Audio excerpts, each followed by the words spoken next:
जीव गर्भ में भगवान से क्या वादा करता है? क्या वह उसे निभाता है? आइए जानते हैं भगवान श्री कपिल मुनि व माता देवहूति के संवाद से।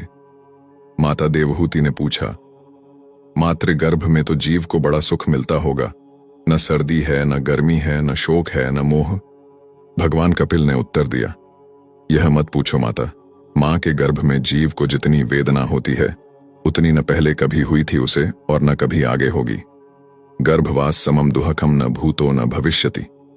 इतना कष्ट होता है। हजारों छोटे छोटे जीवाणु कीटाणु जो मातृ गर्भ में पलते हैं, ये जीव के कोमल त्वचा को काटते हैं। जीव तड़पता है, बिलखता है, पर वहां कौन सुने?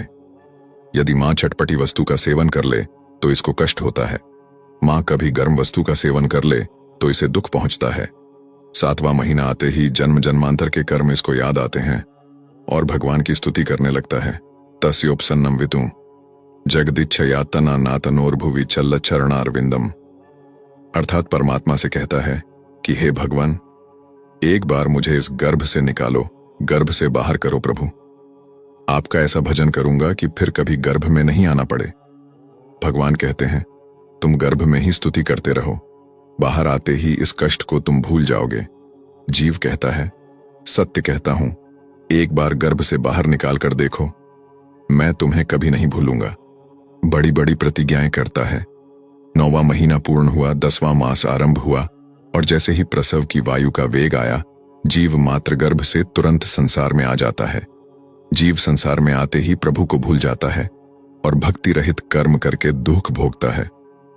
गुरु साधु शास्त्र अनादिकाल से कहते आए हैं, हरि का भजन करो, हरि है तुम्हारा। बाकी तो सब तो झूठ है, फरेब है, धोखा है। बुद्धिमान व्यक्ति ही हरि भजन कर सकता है। श्रीमद् भागवतम में भी यही उल्लेख है। जीव को मातृ गर्भ में इतना पीड़ा होता है कि वह भगवान को स्मरण करने लगता है। सोचिए कि हमें कोई अगर बंद कोठरी के अंदर 1 महीने के लिए रखेगा तो क्या होगा? हमारा शरीर अनित्य है, पर अंदर जो जीवात्मा है वह कभी नहीं मरता है।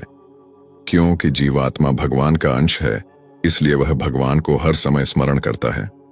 परंतु इसे कोई भौतिक शरीर मिलता है और कोई ऐसी जगत में जन्म होता है तो उस जगत के वैष्णवी माया शक्ति के प्रभाव से वो भगवान को भूलकर उनके माया जगत में आसक्त हो जाता है। ऐसे ही जब जीवात्मा मातृ गर्भ में होता है तो वह भगवान को स्मरण करता है। फिर जब वो गर्भ से निकलकर संसार में आते ही उसका कष्ट कम हो जाता है। जीवन का उद्देश्य भूलकर समय को व्यर्थ किए जा रहे हैं। हमें समझना होगा कि जीवन प्राप्त क्यों हुआ है। यदि समय रहते समझ जाएंगे तो उचित ही है, नहीं तो इसी धरा पर प्रेत बनकर घूमना होता है। फिर भटकते रहते हैं और जीवित परिवार के सदस्यों से उम्मीद रखते हैं कि मृत्यु उपरांत वो हमें समय समय पर भोग तर्पण आदि द्वारा देंगे।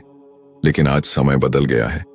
आज का मनुष्य तो जीवित माता पिता को सही से नहीं रखता है। मरने के बाद तो कहां से कुछ करेंगे। इसलिए हमें अपनी यात्रा को इस प्रकार बढ़ा देना चाहिए ताकि मरने के बाद भी किसी की सहायता की आवश्यकता ना पड़े। मृत्यु के बाद यदि अपने ही घर में प्रवेश करने का प्रयास करोगे तो आपके ही परिवार के लोग किसी तांत्रिक से बंधवाकर भूमि में दबवा देंगे। फिर अनंत काल तक मंत्र बंधन में पड़े रहोगे।